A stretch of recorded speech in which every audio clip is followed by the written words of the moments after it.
ஒரு நிமிஷம் நீங்க தான் கடவுள்னு கற்பனை பண்ணி பாருங்க.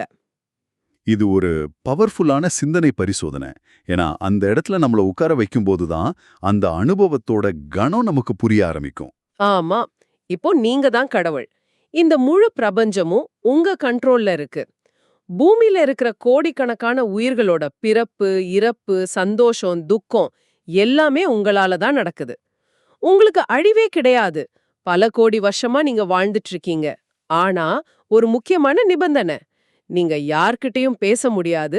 யாருக்கும் உங்கள வெளிப்படுத்திக்கவும் முடியாது.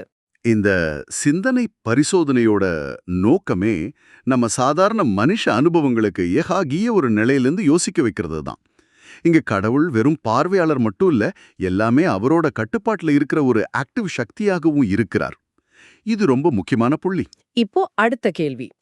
கடவுளா இருக்கிற நீங்க, இந்த பல கோடி வருஷமா எத திரும்ப திரும்ப பார்த்திருக்கிறீங்க? இந்த கருத்து அது ரொம்ப எளிமையா சொல்லுது. உயிர் ஒரு உடம்பை எடுக்குது, பொறக்குது, இன்ப துன்பத்தை அனுபவிக்குது, அப்புறம் இறந்துருது. மறுபடியும் இன்னொரு உடம்புல இதே சுழற்சி தொடருது. ம்.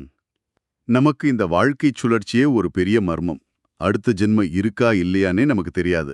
ஆனா எல்லாமே தெரிஞ்ச ஒருத்தருக்கு இது எப்படி தெரியுங்கிறது தான் இங்க கேள்வி. அங்கதான் இந்த எழுத்துல ஒரு முக்கியமான வரி வருது. பிறப்பது, இறப்பது, இன்பம், துன்பம். இதை தவிர இந்த உடல் வேறொரு புதிய அனுபவத்தை அது அனுபவிப்பது இல்லை.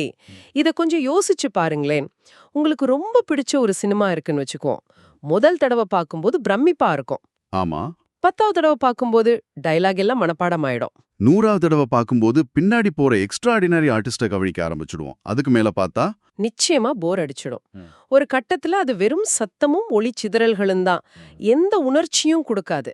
அதே மாதிரி தான் கடவுள் இந்த வாழ்க்கை சுழற்சிய ஒரு தடவை இல்ல, 2 தடவை இல்ல, பல கோடி தடவை எண்ண முடியாத உயிர்கள் கிட்ட பார்த்துட்டே இருக்கார். இப்ப அவரோட மனநிலை எப்படி இருக்கும்?